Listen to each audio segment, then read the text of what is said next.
Digital মিটারের নামে যে চুরি করা হচ্ছে, এই চুরি করা বন্ধ করতে হবে। হ্যাঁ, আমি এই ব্যাপারে কথা বলতাম না।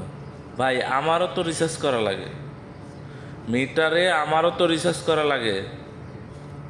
আগে যে মিটার ছিল, এই মিটারে আমার বিল আসতো সর্বোচ্চ 450 থেকে 500 টাকা।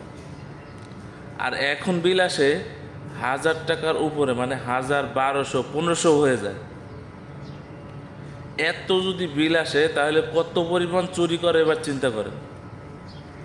ডিজিটাল মিটার বানাইয়া মানুষের বোকা বানাইয়া মানুষের পকেট থেকে টাকা নিয়ে যায়।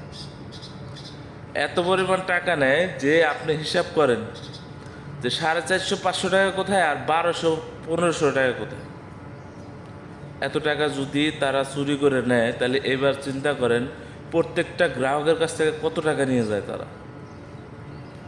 এই চুরি বন্ধ করেন, চুরি বন্ধ করে তারপরে আপনারা কাজ করেন। ডিজিটাল মানে ডিজিটাল এই না, চুরি করা না। তো এই ব্যাপারে যারা একমত আছেন, সহমত আছেন, তারা কমেন্ট করে জানাবেন। ঠিক আছে, এই ডিজিটাল মিটারে অনেক সমস্যা আছে, যেটা আমরা এখন বর্তমান সবাই দেখতেছে যে ডিজিটাল মিটারে আপনার লাইন দেন নাই, তারপর আপনার মিটারে চলতেছে। আপনি সাপ্লাই লাইন দেন নাই, শুধুমাত্র লাইনটা লাগাইছেন, তাও চলতেছে, মিটারে বিল উঠতেছে। বা এই কারেন্ট কোথায় পড়তেছে, কোথায় পড়তেছে? এবার চিন্তা করেন এই মিটারে কি হয়েছে। চোরের বাসা বাঁধছে এখানে। চোরের বাসা না বাঁধলে এরকম হয় না। এই চোরের বাসা সবাই ভেঙে দেন।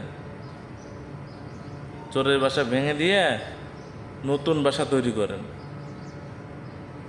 তাহলে দেখবেন এই চুরি টুরি সব বন্ধ হয়ে গেছে। যত সব ফালতু সিস্টেম তৈরি করে গেছে।